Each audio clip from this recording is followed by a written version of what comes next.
Bienvenidos a interbolivia.com. Comparte este contenido en tus redes. Quiero que veamos, por favor, un video de esa misma época, porque, claro, entre esa época y esta hay algunos cambios, ¿no? Vemos el video y lo analizamos. Dirigirme a todo el pueblo boliviano. El día de hoy sucedieron hechos que no debieron de suceder, como fue la quema de la huipala en Palacio de Gobierno. Tenemos que aprender a respetar que esta bandera representa a los indígenas. Esta bandera representa a todos los bolivianos. Pero así como respetamos las del Pinis, la de Santa Cruz, la de Chuquisaca y la de todos los departamentos, formemos toda una nueva Bolivia. Respetemos a quienes se sienten representados con su bandera. Estamos construyendo una nueva nación. Estamos construyendo una nueva patria. Creo que el respeto es fundamental para todos los bolivianos de aquellos símbolos que nos representan. No seamos intransigentes. Yo no quemé ni quemaría una bandera. ¿Por qué faltar el respeto a aquellos que se sienten representados? No solamente porque lo representa, sino porque se encuentra estipulado en nuestra Constitución Política del Estado. Debemos respetarlo. A quien no le guste alguna bandera, no importa, seamos tolerantes. Es parte de la tolerancia del pueblo. Por favor, no lo volvamos a hacer. Estamos creando una nueva Bolivia y estamos creando una nueva nación. Yo les pido, por favor, tolerancia a aquellos que se sientan representados con algún símbolo. Muchas gracias y que Dios los bendiga. Jerjes, seamos tolerantes, dice, con las banderas.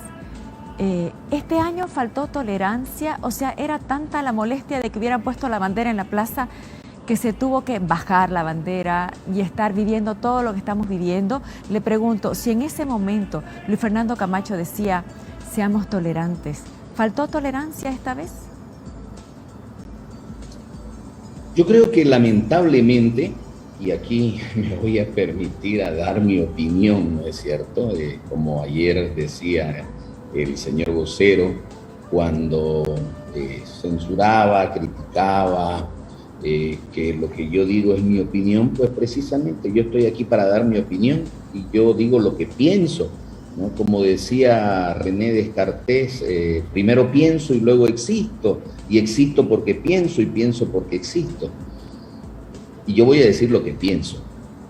Lo que yo pienso es que lamentablemente en este momento en el país estamos viviendo un momento de confrontación y que por momentos los unos se dejan provocar por los otros y lamentablemente lo que hizo el 24 de septiembre el señor presidente en el ejercicio fue un acto de provocación, porque, y es más, hoy día me preguntaba también un canal si debería haber un desagravio a la huipala.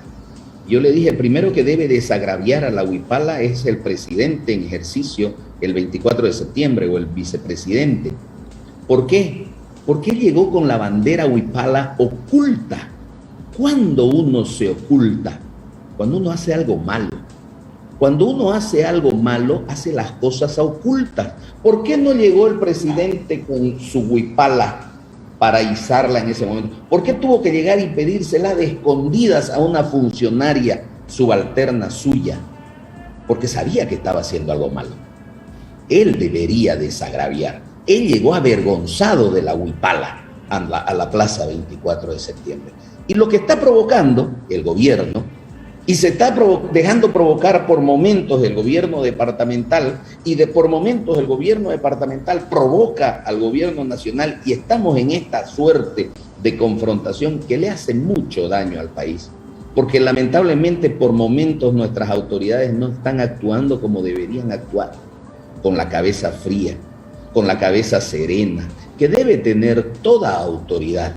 Deberían llamar a la reflexión, deberían llamar, pero no con las palabras, como lo hace Choquehuanca, con sus discursos, o lo hace el señor vicepresidente, vamos a decir, con sus discursos nos llama a la reflexión, nos pero le llama pregunto esto, por favor, permítame. A la pacificación, permítame. Pero en definitiva, con los actos es provocativo y lamentablemente... Permítame, por favor, el haberla bajado la huipala, por favor, Jerjes.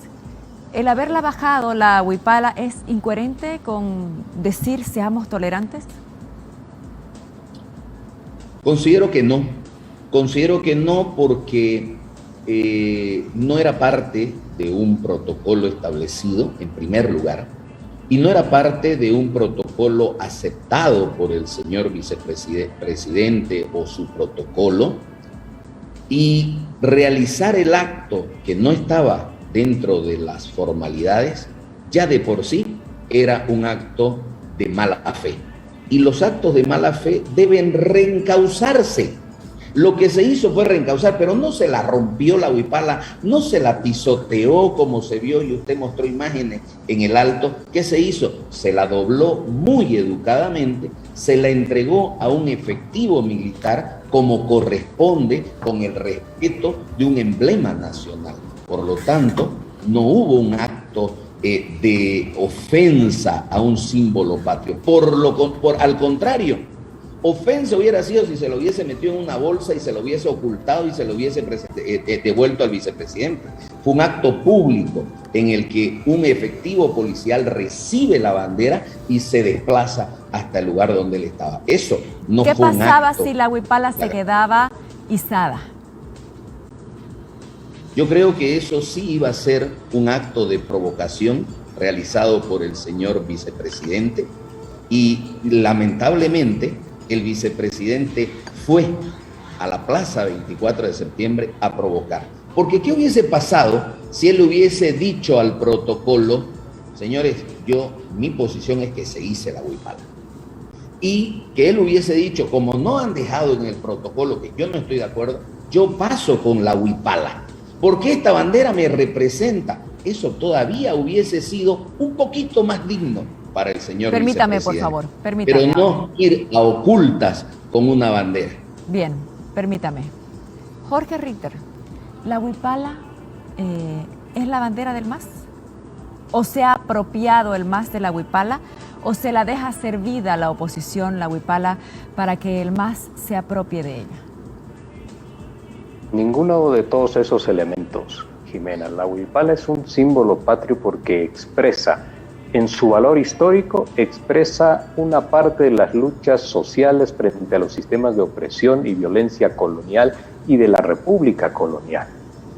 En ese marco histórico, la huipala también fue utilizada en los tiempos ya no muy lejanos contra el golpe de Estado del señor Natush, del general o coronel Natush Push, del general García Meza, que estuvo ahí presente. Cuando marchaba la gente, los campesinos de la CSUCB portaban huipalas para reconquistar la democracia. Desde el punto de vista filosófico, tiene la representación que significa la enseña del orden y del sistema igualitario. Es un código de complementariedad para aprender a caminar en sociedad.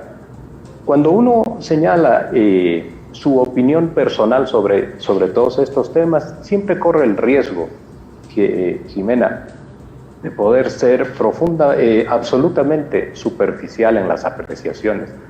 La huipala forma parte de la historia de nuestro país. No tiene una fecha de creación porque data de hace más de 15 siglos que tiene presencia en los pueblos originarios de nuestra América. En el año 1615 ya se registraban los primeros textos que hablaban de la huipala. No siempre ha tenido los mismos colores, por ejemplo, tampoco. Y no siempre ha tenido las 49 cuadrículas. No siempre ha tenido los mismos significados en su color. Todo esto hay que entenderlo para poder comprender lo que significan los procesos de evolución, de inclusión y de incorporación de la ancestralidad en la conformación de sociedades. Número uno. Pero permítame decir algunas cosas porque es importante señalar. Es una falta de respeto decir que el presidente en ejercicio aquel día, el vicepresidente de todos los bolivianos, llega avergonzado portando la huipala, porque es una persona que tiene muchos credenciales sobre lo que acabo de decir, sobre expresar, sobre hablar, sobre estudiar, sobre comprender, sobre referirse a lo que significa la huipala en nuestra historia, en su perspectiva de códigos de convivencia aplicados a nuestra sociedad. Lo otro, por supuesto, es el argumento del sentido común pero que no alcanza en la historia profunda de nuestro país. Segundo punto, Jimena, si la huipala quedaba izada, esto hubiese sido una provocación. Esto significa que no se comprende que la huipala, primero que está constitucionalizada en su reconocimiento, artículo número 6 de la Constitución Política del Estado, junto con otros símbolos también, y no comprender lo que significa la huipala y decir y argumentar que no me representa o que puede ser una provocación, obviando la forma en la que fue aprobada en la Constitución Política del Estado, con más del 60% del voto de los bolivianos, muchos de ellos cruceños. Y no comprender que es un código de paz, que es un código que resuelve las asimetrías que produce la desigualdad en una sociedad con diferentes composiciones sociales.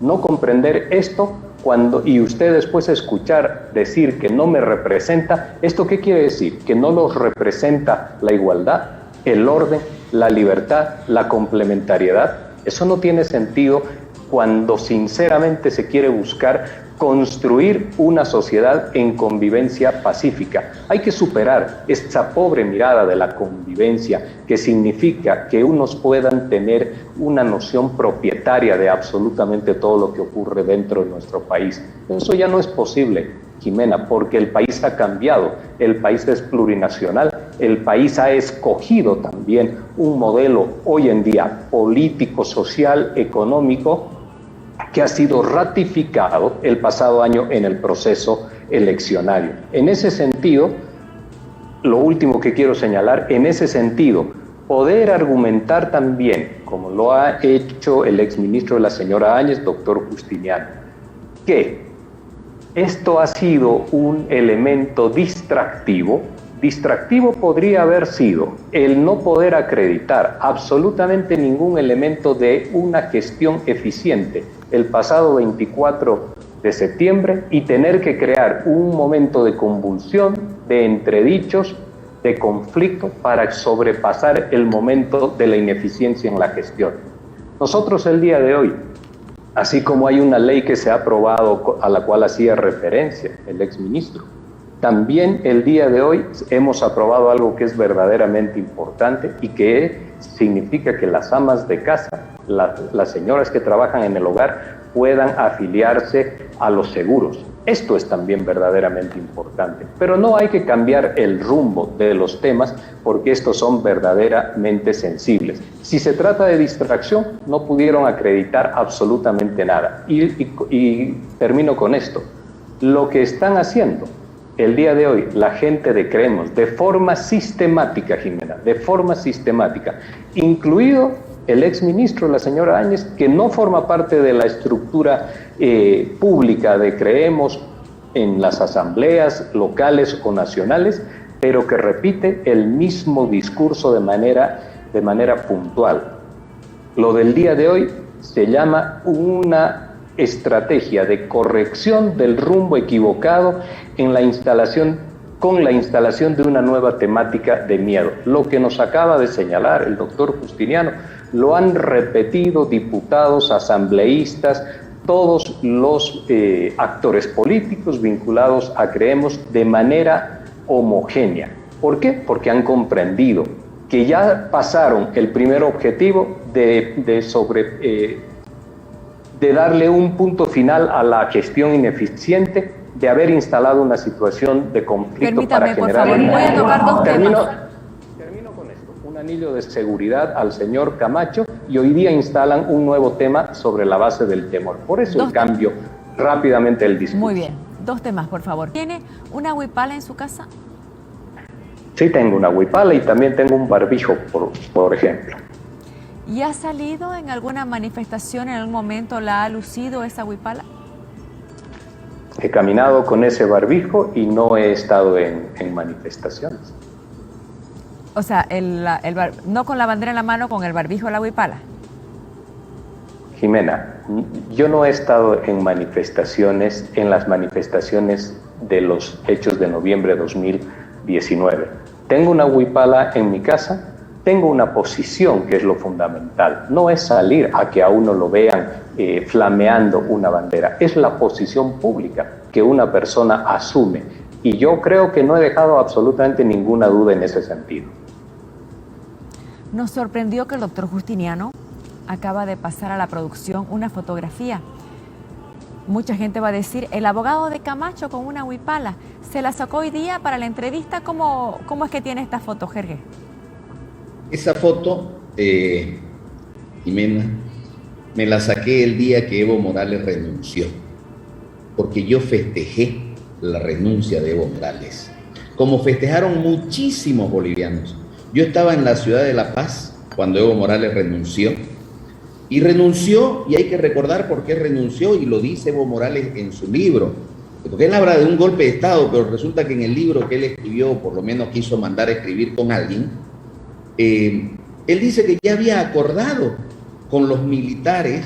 ¿Con quiénes? Con el general Calimán. ¿Quién era el general Calimán? ¿Acaso no fue ese general que le decía hermano presidente? ¿Acaso no era ese militar que en un acto de festejos patrios no apareció con vestimenta de guerra y con la cara pintada porque decía que había que defender al proceso de cambio con la vida? Ese era el general golpista. Qué raro, ¿no es cierto? Si era un hombre designado por Evo Morales, al cual le comentó y le dijo Evo Morales el día siguiente o el día anterior a su renuncia que iba a renunciar. Evo Morales lo ha dicho en su libro. Pero permítame, Jerjes, por favor. Quiero tocar varios temas. Permítame. Usted dijo, usan la huipala para distraer. Permítame, por favor, Jerjes. Usted dijo, usan la huipala para distraer. Y el vocero dice, claro, para distraer, para aprobar una ley a favor de las trabajadoras del hogar. Usted, pongamos la imagen de la trabajadora. ¿Usted cree que esta ley es una ley para esconderla? Yo creo que todas las leyes deben socializarse. Todas las leyes. ¿Por qué? Porque una ley es de cumplimiento general, obligatorio, y nadie puede alegar su desconocimiento. ¿Usted conoce esta ley? No la conozco.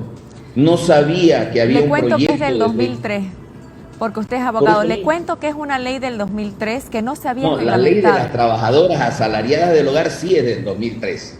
Esa sí la conozco. Lo que no se había reglamentado era el seguro en la caja. Exacto, eso es lo que no conozco. La ley de trabajadoras del hogar sí la conozco. ¿Y eso está bien o está mal? Si está bien o está mal el decreto supremo, no lo conozco, porque bueno hubiera sido que el hecho de que la trabajadora pueda estar asegurada en la caja, ¿es bueno o malo?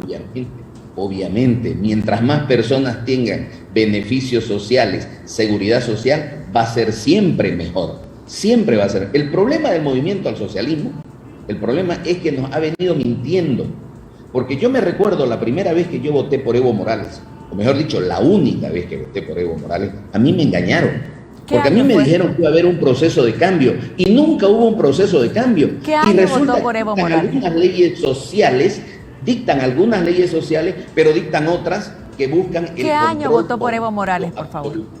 La primera elección. En la primera elección yo 2005. Voté por Evo Morales porque yo creía en que podía venir un proceso de cambio y resulta que pasaron 14 años y me mintieron. Por lo menos a mí, yo sentí que me mintieron, porque resulta que yo pensé que íbamos a cambiar, que íbamos a dejar de ser el mismo Estado corrupto.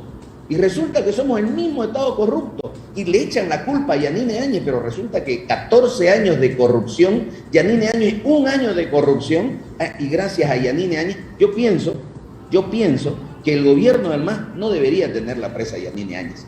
Debería hacerle un premio, debería premiarla, porque gracias a Yanine Áñez es que el movimiento al socialismo volvió al gobierno. ¿Por qué? Porque lamentablemente fue otro gobierno corrupto, del que formé parte. Cuando usted votó por Evo, cuando usted votó por Evo, ¿era socialista? Yo tenía una tendencia, como la sigo teniendo hasta el día de hoy. Yo creo en un Estado liberal, yo creo en un Estado social que tenga tendencia social. Y me podrán decir, no, ¿cómo puede haber un Estado liberal y social? Claro que lo puede haber.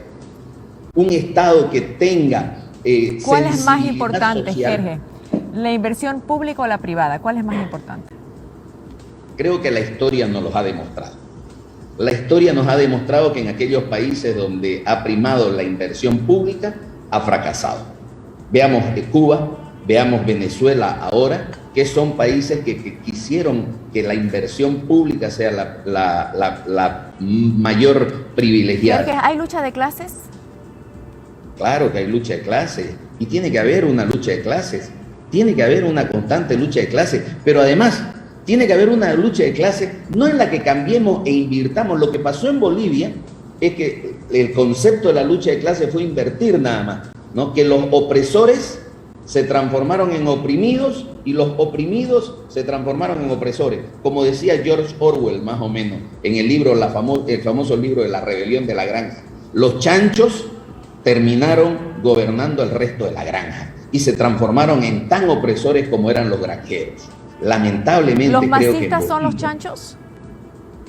En la parodia de George Orwell, ¿no es cierto?, ese pensamiento de que todos los animales son iguales y los animales con dos patas unidos, decía, ¿no? En esa parodia, los chanchos, ¿no es cierto?, habían 3 chanchos, y esos 3 chanchos representaban al sistema socialista. George Orwell, que era un trotskista, termina, ¿no es cierto?, haciendo una parodia en contra precisamente de este movimiento que ahora pretende el movimiento al socialismo encarnarlo con un discurso de que ya no somos república, de que somos un Estado, ¿no? Y de que somos un Estado plurinacional, pero el artículo 11-12 de la Constitución dice que la República de Bolivia adopta para su gobierno el sistema democrático representativo. Jorge, cuando le pregunté a Jerjes sobre la lucha de clases, usted se sonrió. ¿Qué pasó, por favor? Claro, Jimena, porque el tema de la lucha de clases es el análisis del marxismo clásico, pero hoy en día las sociedades han evolucionado, y así como han evolucionado las sociedades, también tenemos las ideas neomarxistas que están expresando cuáles son las luchas que se han instalado en los países. No solamente se han instalado luchas identitarias a partir de las visiones analíticas que puedan tener los autores neomarxistas, sino también autores como Francis Fukuyama, que representa el liberalismo, el liberalismo norteamericano en sus miradas y en sus teorías, habla de las nuevas luchas identitarias. Hoy en día las sociedades tienen nuevas luchas identitarias, y estas luchas identitarias están expresadas, por ejemplo, por los derechos de la comunidad homosexual, por los derechos que pueden tener las parejas de un mismo género a contraer matrimonio, y muchas otras también. Ya el mundo ha evolucionado. Querer solamente analizar con el viejo marxismo clásico en nuestra sociedad es otra vez el problema de no comprender en qué estamento de la historia se encuentra la sociedad boliviana. Eso, por un lado, es absolutamente importante señalar. Lo otro son estas referencias que se realizan a los 14 años del gobierno del movimiento al socialismo, tipificándolos como de una enorme corrupción y que no existió un proceso de cambio, etc. Pero parece, Jimena, que olvidan su paso por el gobierno, que olvidan cómo llegaron al gobierno, porque no ganaron una elección. Llegaron al gobierno por la vía de la fuerza para constituir el gobierno más corrupto del proceso democrático de nuestro país. Porque además de corrupción económica, también fue una corrupción en el atentado de la salud y de la vida de los bolivianos. Expresaron un perfil de cómo gobierna la gente de la derecha, que es el grupo noviembrista. Lo expresaron y firmaron decretos para avalar la muerte y después reprimieron. Entonces, tratar de soslayar lo que ocurrió en nuestro país, intentando ocultar lo que ha significado el proceso de inclusión, el proceso constitutivo del año que termina con la Constitución Política del Estado del año 2009, el tratar solamente de querer mirar la República, y no hemos dicho nunca que la República per se es un sistema político nefasto. No hemos señalado aquello. La República en Bolivia se convirtió en un sistema opresivo que privilegió clases dominantes y que invisibilizó a las grandes mayorías de Bolivia. Esas mayorías Los pueblos originarios, los pueblos campesinos, ¿tenían o no derecho de ser visibilizados y constituirse en actores centrales de la construcción de nuestro Estado? Por supuesto que tenían. Y eso es lo que hemos avanzado. Obviamente, quienes han estado comprometidos con el gobierno de facto no tienen otra alternativa que tratar de encontrar alguna justificación. Pero solo querer decir una justificación de su paso por ese gobierno, pero solo querer reducir la argumentación a que por la señora Áñez se perdieron la elección es verdaderamente no tener conocimiento de lo que sucede en el país. Por eso no ganan elecciones, por eso recurren a la fuerza para tratar de alcanzar el poder, como también están intentando hacerlo ahora. Voy con dos frases de las que ha dicho hoy. Ha dicho, ustedes llegaron al gobierno sin ganar una elección. Y ha dicho también, firmaron decretos para avalar la muerte. ¿Usted, Jerjes, firmó el decreto que eximía de responsabilidades a los militares? Sí, lo firmé. Y no es un decreto, y yo lamento mucho la falta de conocimiento del vocero en cuanto a los aspectos de las causales de justificación en materia penal. Obviamente él no es penalista, no tiene por qué saberlo todo. Y en materia penal, el Código Penal establece las causales de justificación, que son la legítima defensa y el cumplimiento de un deber, de un cargo, de una obligación, que por sí ya están establecidos en el Código Penal del año 1972. Y lo que hizo ese decreto supremo, que él dice que fue para avalar o autorizar la muerte, ya estaba en el decreto, en la ley. Era intrascendente que lo diga o no lo diga el decreto supremo. ¿Para el qué decreto lo firmaron entonces? Establecía condiciones específicas. ¿Perdón? Permítame, si ya estaba escrito, ¿para qué? Y estaba contemplado, ¿para qué se firma? Es uno de los artículos. Es uno de los artículos que establece, ¿no es cierto?, la posibilidad de que las Fuerzas Armadas puedan, ante la necesidad de parte de la Policía Nacional, pueda salir a coadyuvar con el orden social, pero siempre haciendo uso de la legítima defensa, de la proporcionalidad en la fuerza y además de un estado de necesidad. ¿Quería firmar ese decreto? ¿Volvería a firmarlo? Yo sí lo volvería a firmar, claro que sí, porque es un decreto que no atenta, es un decreto que establece que para el uso de la fuerza previamente debe seguirse todo un protocolo. No era decir salgan y disparen y maten, no, hay un protocolo que cumplir. Y si a mí me dicen que por las muertes de Sacaba un ratito, yo le voy a decir, muéstrenme que se cumplió el protocolo que nosotros firmamos, que se cumpla. Si se cumplió y a pesar de eso hubo un exceso, bueno, que respondan los que actuaron con el exceso. No fue producto del decreto. Jorge, sobre este tema, por favor, algo que decir, porque usted hizo referencia a ese decreto para avalar la muerte, dijo usted. En todo caso, Jimena, es mucho mejor. Yo entiendo que está en una situación incómoda el exministro, la señora Arce, pero en todo caso es mejor pedir disculpas de manera honrosa y no prestarse a hacer papelones. Este es el decreto. Es un decreto supremo, ahí está, es el decreto supremo 4078 del 15 de noviembre de 2019 que tiene la firma de todos quienes conformaban el gabinete de la señora Áñez y que en varios de sus artículos, tiene 4, uno de ellos señala y dice que las Fuerzas Armadas deberán enmarcar sus actuaciones conforme a lo que establece el manual de uso de fuerza, que sean proporcionales al riesgo de los operativos.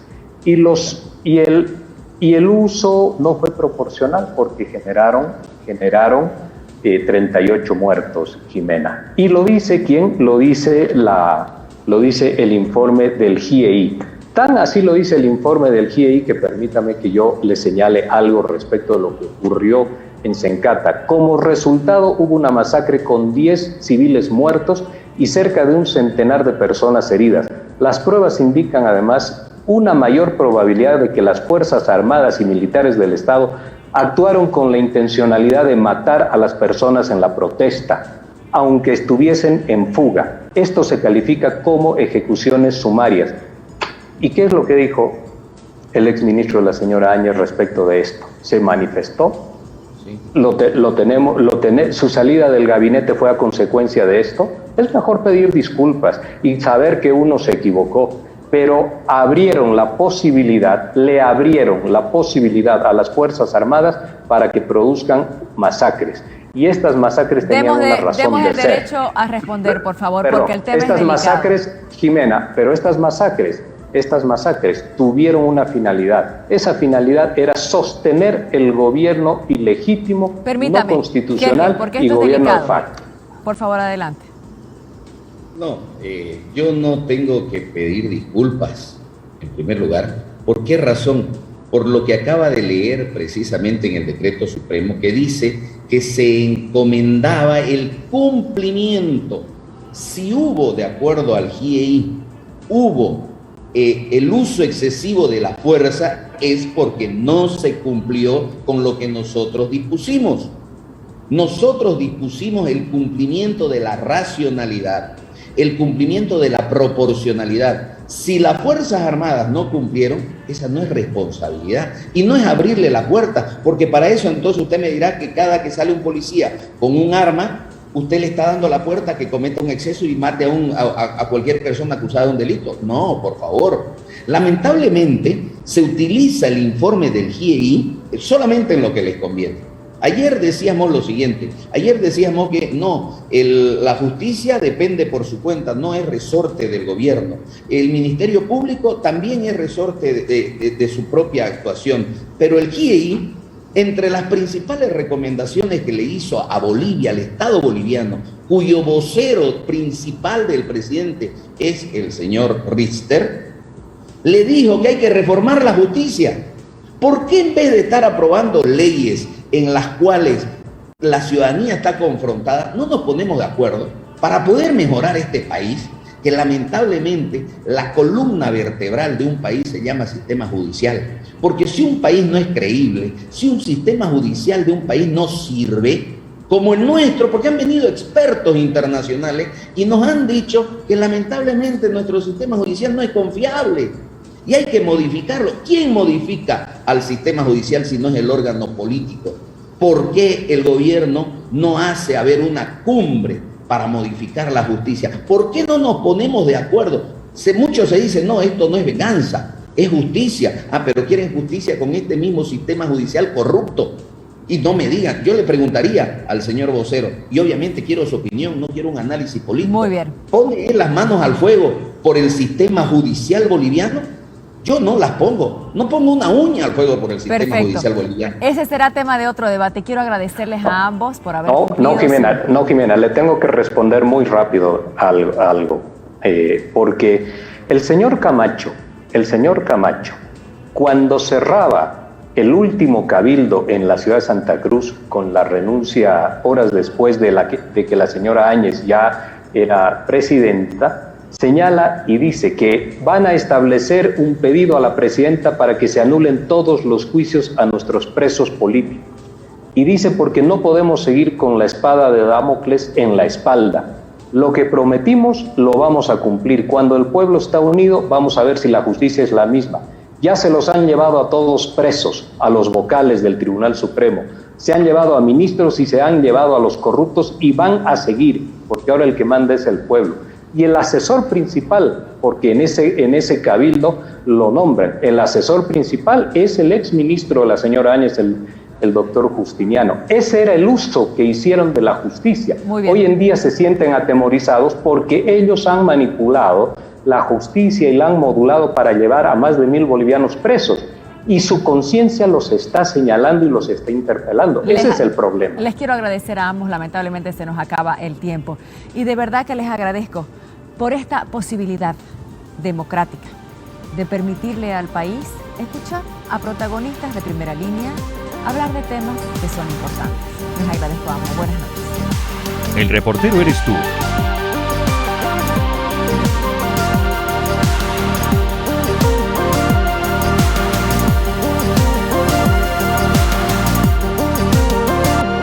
Subimos vídeo y contenido todos los días. Suscríbete a nuestro canal y no olvides activar la campanita para que te llegue todas las notificaciones.